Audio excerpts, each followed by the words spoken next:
morning, everybody. It is January 5th. I'm Jane Johnston with the Bar Hill Group at RE/MAX Camosa. I'm here with...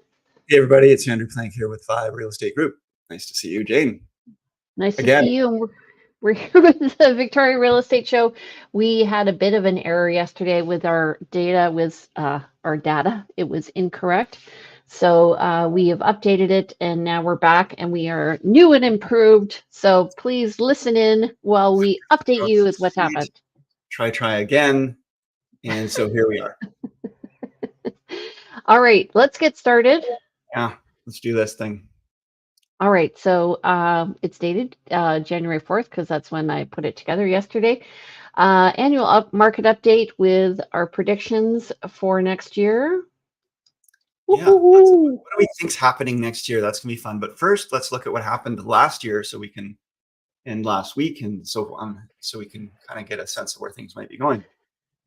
So January 4th, yesterday, we had a week's worth of data for the last week from January 4th. There were 42 new listings went live. 4 properties went pending. That means they went unconditional. Buyers agreed unconditionally to purchase. 12 price decreases, 0 price increases. 4 properties came back to market, 13 properties sold, 6 expired, 2 withdrawn. Compare that to the first week of the month of December, and you had 141 new listings go live, 109 properties went pending, 75 properties decreased, 2 properties increased, 7 back on market, 173 sold, 128 expired, and 17 withdrawn. So, Jane, you and I know this answer, but why do you think this huge difference between these 2 months? Well, one of the things we talked about yesterday was the fact that we found that a lot of people were withdrawing listings at the end of the month, or they were going off market. And so there was just less to choose from. Also, there are less, so the inventory is lower at this time of year, but also there are less people looking, a lot of people on vacation. So at the beginning of December, you actually have people who were still hoping to close before Christmas. And then now people are looking to close like February, March. December is kind of the last hurrah before the end, the middle of winter holiday seasons and all that stuff. So people take their properties off market. Realtors get distracted and start doing social events. Buyers and sellers do the same. They don't want to have their property all have to be clean and ready and all that stuff, while they're also trying to get ready for entertaining and for Christmas. So yeah, it gets quiet around this time of year. And even right now, it probably won't start to really pick up until we get a little bit more into spring, but it will start to slowly ramp back up as people kind of come back out of their shells. Yeah, so during the holidays, I actually sent the market watch to some people who I have a chat with, and I noticed that there were 150 to 175 listings that just went off market. It's better to leave your home on the market over the holidays. If you've got it on, keep it on there. You're actually going to get a real bump up in viewings. We had quite a few viewings in one of our listings this week, and it looks like we're actually probably going to get an offer on it. So yeah, I do tell my clients, if you don't have your hook in the water, you're not going to catch a fish. If your property is not on the market, people won't be seeing it. And so if there is a buyer out there for it. That being said, I did have a property that expired before Christmas. We took it off market over the holidays. We've just reposted it yesterday. And now we've got 3 showings lined up for today. And so it's nice. Yeah. So it's nice to see that little break also gave it a bit of a reset, and because we've not been getting the activity we were hoping to see in December. And we've come back on same price. Everything is the same as before, but 3 showings lined up for today, and hopefully that brings some activity and maybe an offer. We'll see. Awesome. Okay, month to date. So in December, at this time, on December 4th, there were 39 net unconditional sales. That's compared to the whole month of December, where there were 329. And month over month, December 23 compared to December 22, we're pretty much even, 329. for this past year and 320 for last year. New listings were already at 383 in January. That's compared to 361 in December Sorry, not in of January. 2022. Oh, sorry, in December Yeah. of 2023 compared to December of 2022, which was 361. And overall, our active listings are up at 2,132 in December of 2023 compared to last year, where we were the year before. Yeah. We It's basically hard. gained about 500 listings. It's very over the year. confusing to talk about last year when you're still thinking about last year as if you were in 2023, but we're in 2024, so we can't talk about last year anymore. Very confusing, but we'll get it. Hopefully, you guys can figure out what. Yeah. Let's move on. Okay, but just a month. So from the beginning of the month to the end of the month, we went from 2517 to 2132. We're still up over last year for the month of December. Okay. Okay, so we want to talk about kind of the annual summary and maybe some of our predictions for where things are going. In 2023, 6,207 properties actually sold. And in 2022, 6,804 sold. So we're down 8.77% over 2023 over 2022. In terms of active listings, we had 2,132 listings at the end of December. And in 2022, at the end of the year, we had 1,688. So we're up, as Jane mentioned, a fair bit in terms of our active listings, and we'll see more of that later. Okay, total active listings, and I have the right data. I'm going to put on my glasses so I can see all of this. We were 2 years ago, we were just over 600 listings, just below 700. We peaked in August, September, and then we went down to, as we mentioned, just under 1,700 last year. And then we've been steadily increasing. And what this is doing is giving buyers a little more choice. And then we have our natural sort of seasonal decline at the end of the year as well. Yeah, and if this graph, and we have some graphs that we can show, were to expand back over the years, say 10 years, you'd see this continuous hump of the peak and valley that tends to valley in the December area. The valley could be higher than a different year's peak, but we do tend to keep getting this pattern. And you'll see quite a difference too. If you'll note here, we went from 600 to 2,300 listings in 1 year, from December 2021 to actually 2 years, I guess, October 2020, September 2022. But yeah, you get quite the inventory can change fairly rapidly as well, depending on what the market's doing. Right. So, I mean, one of the things to realize when you're working with a realtor is, are they savvy about what the cycles of the market are doing?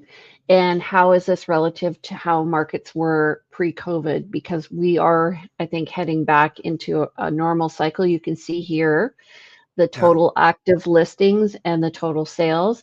And we have these two humps that Andrew was talking about. So one in the spring market and the other in the fall.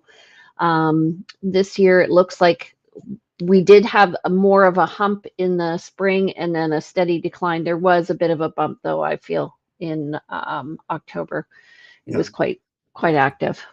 And Jane, you said something interesting. I just wanted to circle back to it. You talked about the working with a realtor who understands these cycles. I think what's really important is that we as realtors are helpful to our clients to understand what's happening and help them have context so that they understand, this isn't about you or your property or the decisions you're making. This is partly to do with market, or this is just to be expected this time of year. People really want to understand, what's going on for them, and if they have the context and they can help that.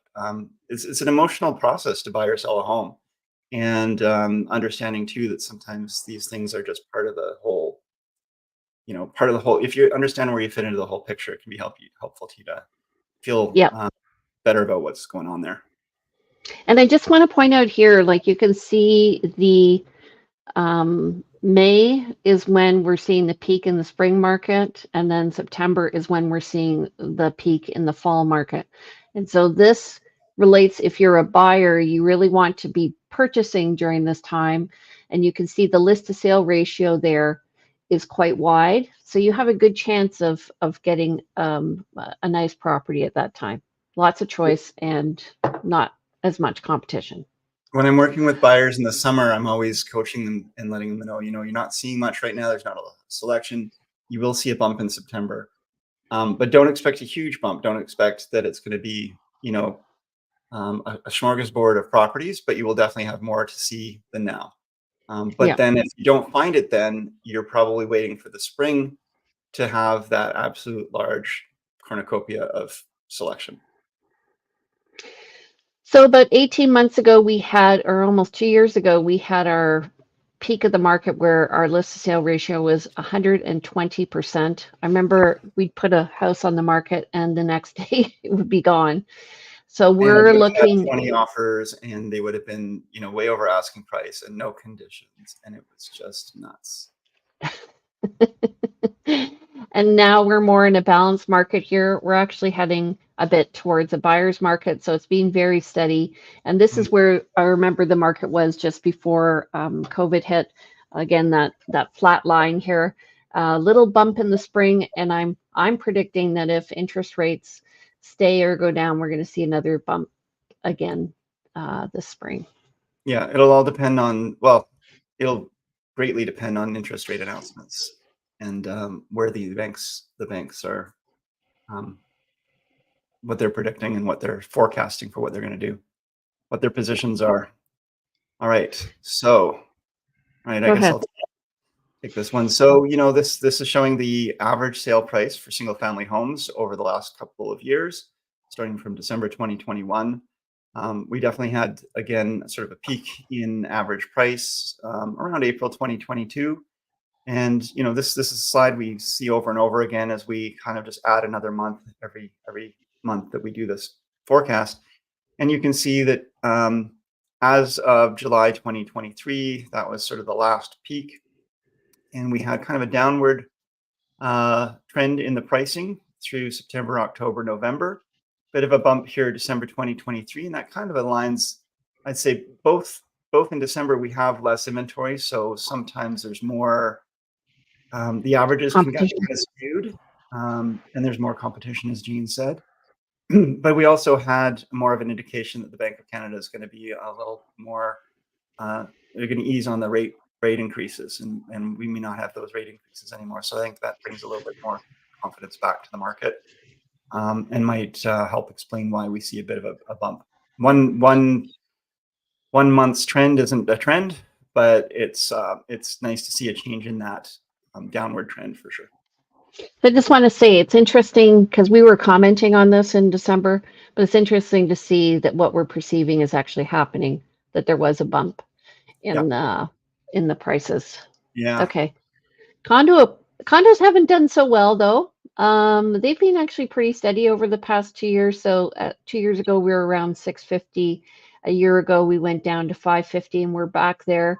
They had a bit of a bump in the spring. That's pretty normal because to me, there's two times that the condo market really takes off in Victoria, and that's in the spring market with the resales happening around UVic, people leaving, and then in the fall market with people coming back around UVic. And Saanich is our biggest area for real estate in terms of volume of sales. The condo market's a bit of a different one. It took a hit during COVID, made it bounce back. It's made a bit of a bounce back in one sense. I think people have been flowing back to choosing condos again. But the price points, just condo living itself, I think maybe there's also, we've got to talk about new construction, and the developers tend to do a lot of new construction in the condo area. There's been talk of missing middle and so on, but we just don't see the same kind of numbers of single family homes or townhouse construction that we see for condos. So there's the supply demand ratio tends to be that there's a lot more condos out there. And there's also in condos, this is looking at 1 and 2 bedroom as well as den. So there's a variety of fit and finish as well as size of condos for sale. So like a 1970s condo can be 1,200 square feet, but it not well finished. And comparing that price wise, for the same price, you can get a 1 bedroom modern condo, and you have completely different amenities. Like it's very different experience. 600 square feet instead of Yeah. 1,200 square feet. So it's there's a lot of difference in price point. Townhouses, Hey, we road. around a lot. Go ahead, Jane. Well, road townhouses, as we always mention, there aren't a lot of them on the market, and so they can vary quite drastically in terms of price, depending on what's sold and where. But I would say if we were to look at this and just put a trend on this, we're looking on a slightly downward trend over the past years, coming from around 825 to just below 750. So that's good. It's a great way to increase density in Greater Victoria and create community. I really like townhouses. Yeah, Myself. and we definitely see, in the last 2 months, quite a downward plunge, but that doesn't mean it continues. I would say, going back, we just looked at townhouses, condos, and single-family homes. Townhouses and condos show downward. Single-family homes show a bit of an upward in the last month. I think partly because we are in a slower market, we're more in a buyer's market, and buyers are taking their time. There's not the panic to buy something, anything. Let's just get ourselves a home. So I think all things being equal, if you can afford it, and definitely affordability is also, I think, a little bit better than it was. People may be choosing a single family home over a townhouse option that they may have chosen before. They're choosing even perhaps a small single family home over a condo, larger condo. And that might be what we're seeing as sort of a trend towards, because the affordability might just be more there. The slower market might be there. People might be waiting for that single family home, that dream of that single family home, as opposed to the townhouse condo. And that might explain some of this. I'm just speculating. There's no proof in the pudding. What do you think, Jane? Well, I think a lot of people miss out on this market as well as half duplexes when they're looking for a house. That, a townhouse can be a really reasonable alternative. The question for affordability has to do with the strata fees that are due in from a townhome. Yeah. So I think, as I said, like the variety and quality tends to vary a lot. So what you're looking for, where you're looking is important. But I would say keep your options open. And if you're looking for a single family home, ask your realtor to expand your search to duplexes as well as townhomes so you get everything in your price range. Yeah, they all have their pros and cons, and it's important to look at all the options. Sometimes something comes up I've seen a lot of single townhouses that are almost like a single family home. They're detached. Um, they, they have a configuration like a single family home. And you're paying strata fees, but you would be paying for a new roof and all your upkeep in a home anyway. So there's always money to go be put aside. So, okay, let's move on. We do want to get to our predictions and thoughts for the next year and share some other unusual data that we usually do. Yes, Jane, you can take this one. Okay. I'm just going to do very broad. So in Greater Victoria, the units sold were up 6.2% year over year to 155. The average was up 2.1% to 1.285 million. And the median was at 1,072,500, which is interesting. And this is, I'm just going to stick with that data for now. Condos were up 14.9% in units sold to 108. The average was 556. This is up 1.2% year over year. And the median was also up to 525. That's up 2.9%. Row townhouses, 39 sold. That's down 4.9% year over year. And the average price was 734,000. That is down 2% year over year, and the median was 712,500, which is down 1.75%. I always find it interesting to look at average and median because it tells you the trends. And that's enough with that slide. Okay, next one, greater. This is also one of my other favorite ones. We're looking at benchmark price. So this is looking at an ideal home. It's not an exact home, but the benchmark price for Greater Victoria was $1,134,000 for December 2023, and that is 1.1% over last month down, and up 2.5% in a change year over year. In the core, the benchmark price was 1.268 million. This is down 1.4% from last month, but up 2.5% from last year. So looking very steady. And West Shore, we were, whoa, what a deal. $1,003,000. This is down 2.6% from last month and up 0.6%. So pretty steady year over year. And Peninsula, the benchmark price was 1.23 million. This is up 0.4% year over year and last month, and up 5.5% year over year. I noted there's a lot more high-end listings coming up in the peninsula, specifically in North Saanich. Condos benchmark price was 563,000. That's 2.1% down from last month and down 0.4% year over year. So pretty steady in Greater Victoria. In the core, they were at 562,000. That's down 2.7% from last month and down 0.7%. So pretty steady year over year. In the West Shore, benchmark price of 531 for condos. That is down 0.7% from last month and down 1.1%. And I have to say there are a lot of newer condos coming up. So this is interesting to me. Peninsula, the condos are at 646. Again, higher end condos coming up in the peninsula, specifically in Sydney. That's up 0.1% month over month and up 3.8% from last year. And then townhouses, 768,000. The reason why we read this is because people listen to this, folks. No change from last year and up 1.4% from last month. Core was 834,000 for townhouses. This is 0.6% down from last month and up 1.3% from last year. And the West Shore, 688,000. So if you're looking for a townhouse, go to the West Shore.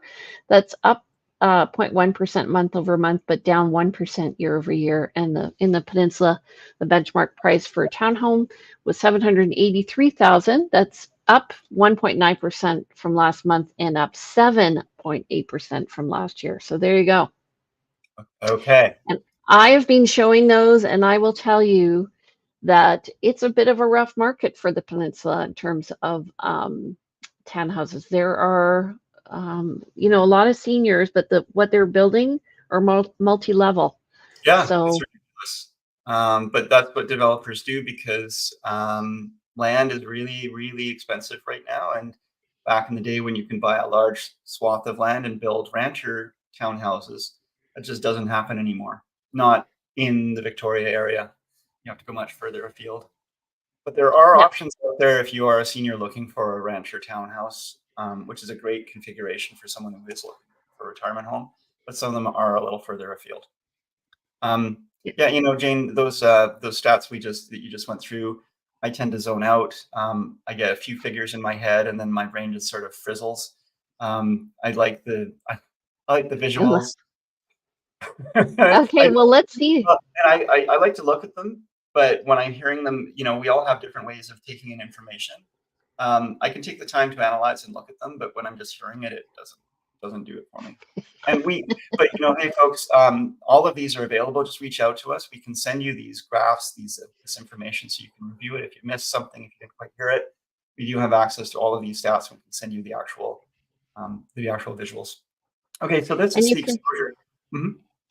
And you can see Andrew's very visual. I love it. Yeah, I mean, I think in terms of movement and pictures and so forth. So that's kind of the number themselves I can work with. I like math, but I just don't like accounting. I don't. It's weird. Fair enough. Okay. So this is just looking at, again, trend over the last year. This is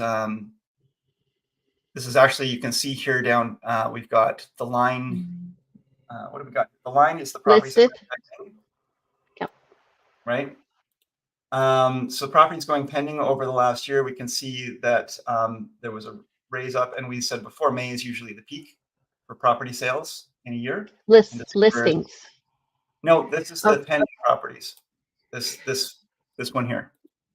Yeah, sorry. The properties listed are this blue, and again, properties listed is also a peak in May, and also a drop in December. Properties closed, that can be a lagging indicator, or lagging. I'm not sure what the right word for that is, but it tends to lag because the deals themselves, these pendings, probably go pending. They then close some months later. But it's interesting to watch the number of expired properties. Let's turn these three off. And you can see that a lot of properties tend to expire, as we mentioned, at the end of the year, beginning of the year. But it's been pretty steady over the last year, although been a bit of a raise up in July, August, September. Small, but it has been a bit of a raise. And we've seen this as the market slowed. We see more properties expiring. Right. So that's interesting. We've got distribution by area here on, let's just turn off previous. So currently, you can see that Victoria had the largest number of sales. This is for condos, townhouses, houses, half duplexes, all property types. But Victoria had the most sales, Langford second, Saanich East following, Saanich West. So as Jane was saying, the peninsula hasn't been so much represented here. And I'm actually surprised to see, Esquimalt is a smaller area, Royal is a smaller area. They don't have that same kind of representation. You know what, though, considering that Saanich East is the largest area, it's interesting how much is sold in Victoria, relatively speaking. Yeah, and I think that partly is because this is units, not value. Let's actually see by volume. Let's change this up and see what that changes. Yeah, so now by actual dollar volume, we've got Saanich East is making is representative here. Right. But for actual units, Victoria, because it has so many condos and so forth, it overrepresents for that.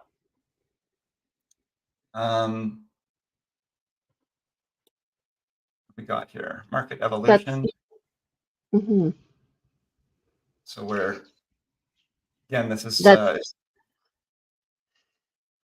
is for the volume of sales. Yeah. Okay. Yeah. There. Yeah. Because we're seeing billions of dollars there. That's right. Or multi-millions of dollars. Okay. Yeah. So that's volume sales, previous year, this current year, versus the previous. And you can see that we, again, sort of on a downward scale there. This is this goes back to 2009, and this shows the median price for sold versus asked, and you can see that been a fairly steady, staying around 98%. We had a bump up in 2016, 2017, bit back down to sort of that staying around the 98% range, get a bump up, and then that real peak we talk about in 2022. But just want to say, like, it was interesting because I remember as just keep that graph, as we were going through COVID, you and I were talking about how the market would go steady and then it would jump up and then go steady. So this is very interesting to me. And then when it went crazy at that list to sale ratio of 120%, that's when we're seeing that huge bump there. Yeah, and I like median. Average is nice to see, but median shows you kind of where the middle range is. Average just takes the average. We can talk about days on market as well, and you can see again quite a annual, quite an annual trend here, where the days on market sort of really drop once you get back into the new year again. And every December, the days on market just drops again. But yeah, we can see here that, given where we have been in the past, we're not anywhere outside of the scale that we normally see. Like, it's not like I do feel like we're in a fairly standard market right now. Can you take it to average days on market? Yeah, so the average days on market as opposed to the median. There you go. So we are seeing a bit of a trend upward at the end of the year. Yeah. Interesting. Currently, 53 days on market was the average in December 2023. We had back in January 2014, 84 days on market was the average.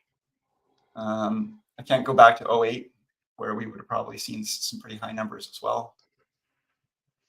And then some, again, this is the opposite of the other graphs where they were high because they were sales, but this is days on market, so it's low.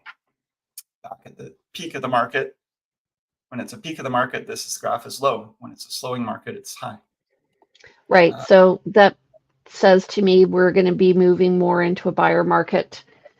Logically, depending on, I think if interest rates stay the same, it'll remain steady. But if interest rates go down, I think we'll see a bump up there, a bump down in days on market. Yeah. This graph I found interesting. What's interesting to me on this one, and this is more tool, and Jean likes this tool. She's think she's going to start using this.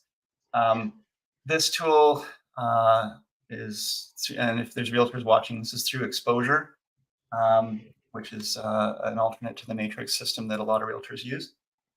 But it does have this, interface, the program that they call Exposure. But this shows the price distribution of sales in the last year.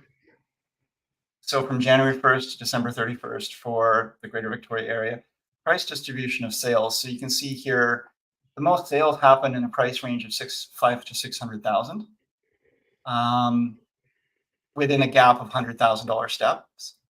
And what that says is that, overall, the most common sale was a 2-bedroom, 2-bath home with a square foot range of 1,000 to 1,500 square feet in that price point. That doesn't mean that you're going to go out and necessarily find that right now. These are probably older condos in that price point, but this is where this was the most sales. And as you go up into the higher price points, 2 million and so on, you don't see as many sales. What's interesting though, is when you make this step 10,000, and we're not going to get up to the 2 million point here because it's got too many steps.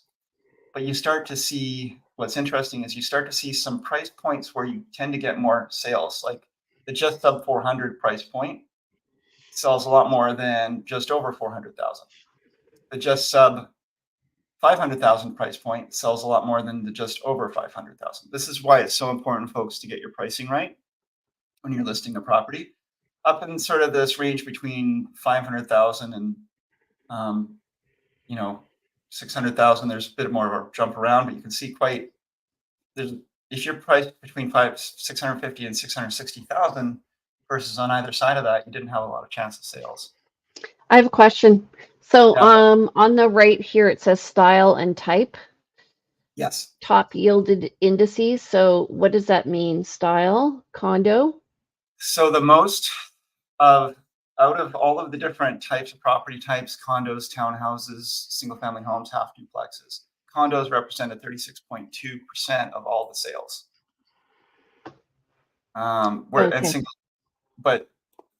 So style and type. That's a good question, because we've got single family detached as type as well. Just want to say you can actually get this this data in a form in Matrix in your stats package, and it looks like a big graph. This is much more easy to read, but I think I need to dig a little deeper. And what's confusing, and that was a great question about style versus type. Hi Meredith, Happy New Year. We usually think of single-family detached homes as a type or style. As a condo, they fall into the same category, but somehow this system has split them up. So I'm not too sure what that is. But we can also say, and I found the same with city versus area versus postal code. But city 24%, so 24.7%. It's Victoria. Area though, for some reason, Victoria is 21.3%. So I don't understand how they have chosen these numbers, but property type residential, of course, 100%, because this is only pulling from residential, not commercial. Anyway, let's move on. The point here was price is so sensitive. So for example, here, just under $1 million, there's a lot more sales. And partly because maybe people are also pricing their home just under $1 million, but find that buyers are also quite sensitive to what they pay. So there's certain price points where you have a better chance of selling. You can see again at that $1 million price point, it's psychological. It's also just where people are kind of pricing. But it's just an interesting unit and tool. So I do this when we go through a market analysis and we organize by price, and then we can see where the activity is happening. It's a huge tool. It's a big eye opener when working with clients. Okay. Predictions. So where it's going, predictions. We talked about this yesterday on our failed attempt. But House on Victoria, it's houseonvictoria.ca. It's put out independently of the Victoria Real Estate Board, but he does, Leo, the person who hosts this, does get all the stats from the Victoria Real Estate Board, does some really great analysis of the data. And every year they do a predictions of what they think is going to happen in the future year. And often many people are widely off. And as he says here, one of the reasons for doing this is just to show just how hard it is to make predictions. But they have a lot of fun with it and some tongue in cheek. And this is, again, some really great data analysis in Victoria. That's great fun. Last year, out of 100 submissions, people predicted overall, the median prediction was around 6,200 in sales, with an average median single-family home price of $950,000, median condo price of $498,000, the inventory in December at 2,200, and the Bank of Canada rates at 4.5. Where the actual values were really bang on for their predictions, for their median predictions. They were pretty close to the sales. They were pretty far off on their single-family median price. They really underestimated that on their overall. Condos, they'd also underestimated. Inventory, they weren't too far off. And Bank of Canada rate, they'd underestimated as well. It's interesting. So they were expecting a depressed market but the interest rates are higher than we expected, and the market's not depressed. So interesting. And so they've also got their own predictions here, which you can go in and read. I'm not going to read this out. But I'll post this into our future. But Jane, we've already talked a little bit about this, but in terms of our predictions for the coming year, what do you have to say? Well, I think I sort of touched on it. I'm just putting in something as well about what we're going to be doing next week. So a lot of people look at BC assessment and they're trying to determine what the value of their home is. And what I'm finding is our assessment went up, a lot of people's went down. But it's based on how the market was doing last July. So I'm expecting overall the market's going to be fairly steady. I'm actually looking forward to a strong year, I think, of what's going to be happening market-wise. We have a lot of listings that we're potentially going to be listing this year. A lot of homes, I mean. I think the price will remain steady. That's what it's looking like to me for single-family homes. I think the volume of sales will probably remain steady as well. And depending on the price point, if you list your home well, you're likely to get multiple offers because we're still seeing that. So what you were talking about being really price sensitive and knowing where the activity is essential to listing your house. So it honestly is dependent on whether or not if sellers are expecting to list high and negotiate down, I think that's going to be a failing strategy. Yeah, I mean, I've said this before, but everyone says, "Oh, let's list it here, and if someone wants to, they can make an offer." And what I tell them is, if you're going to be higher than the average market, and people are coming to your home and they're already familiar with what else is out there, and your home doesn't show as well, and you're thinking, well, if they like your home, they like the area, they like whatever it is about it, they'll make you an offer. No, they'll probably go to the one that's already more reasonably priced and make an offer on that. Um, there's a lot of assumptions that go into the looking for a home, and if you are looking at a home with someone and it appears like the seller isn't reasonable, it's also going to appear like they're probably not going to be open to a lower offer. Whereas if someone is already well priced, unfortunately, sometimes people assume that they're going to be able to even make more of a price off that offer off that price, and that's where realtor comes in and the communication and telling your client, you're already well priced. You've got to be, you don't need to work with this low offer. But Right. but yeah, you're right. Exactly. The market's, I think, going to be a lot more sensitive. It's going to be fairly steady. There could be a bit of a bump in pricing. I think yesterday you said too, it may not be that we see it till the fall when people really start to see and believe that interest rates aren't going to go up, or they may actually be on a downward trend. So probably a pretty steady spring, very price sensitive spring, not a dead spring where nothing sells, but it's there could be, as we do see more properties come on market, and I do find, just anecdotally and personally, I'm finding a lot of people are starting to tighten their belts and think about how they've been spending their money, on what they've been using their money for, and it's been a bit of a hit to everyone's pocketbooks in the last couple of years with interest rates and inflation. So I think it's changing the way people think about money in general. And if that is the case, if that truly is the case and not just a subjective individual experience, then we could see that that we do see a slower market from that perspective. Just people really consider what their actual needs are as opposed to I was going to say, there's been a reckoning this whole past few years with people who have had variable rates, but those who have had fixed rates, there will be a new reckoning happening for them this coming year as they start to renew their mortgages. So yeah, they've been insulated from it, but they've been waiting for that hammer to fall. I'm on variable, and that hammer is, been banging repeatedly. It happened. Yeah, it's already there.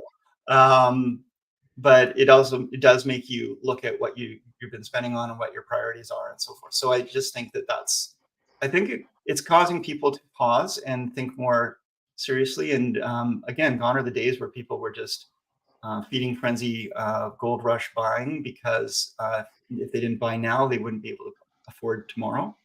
Now people are tightening belt, putting money away, saving, considering, and making more analyzed, more thoughtful decisions. Is what I also think that,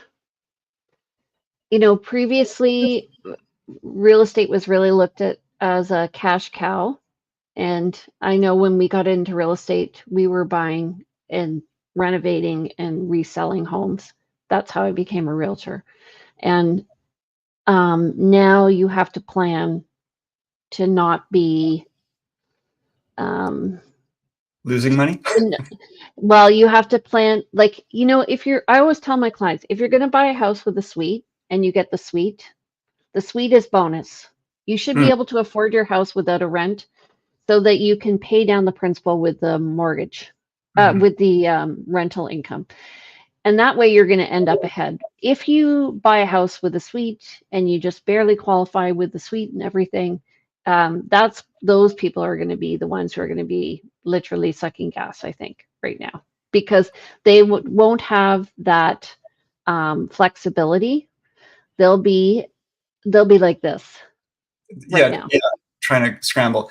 That is why the bank did institute the stress test for buyers, and you had to qualify at a higher rate and still do.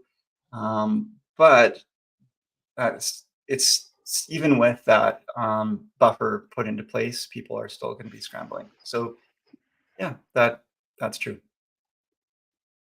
Okay, so next week we're going to be talking about property value and market assessment.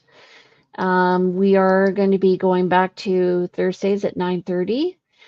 Don't forget, if you found anything interesting about this podcast, please share it with your friends. If you know anybody who needs this information, we'd love for you to send them this link. Don't forget to subscribe as well. And we love it when you comment. It makes us feel warm and fuzzy inside. Sometimes it feels like we're talking into a black hole. Well, we have a great, Jane and I have good conversations, whether you listen or not. So whatever. Whatever. It's fine. Yeah. Okay.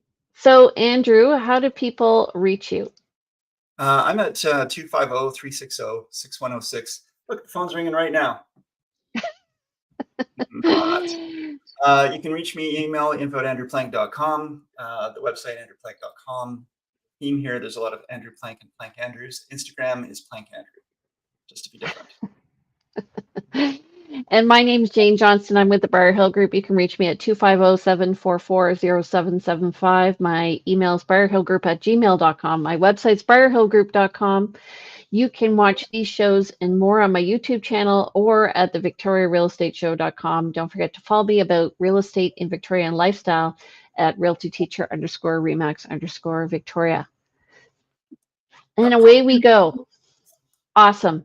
Thank you so much, my friend, for being flexible and doing this again today and getting it right. You're awesome, and I love you. Thank you so much, Jane. You too. See you next week, or see you at paddleball. Pickleball. Pickleball. Okay. Take care, you guys. Have a great week.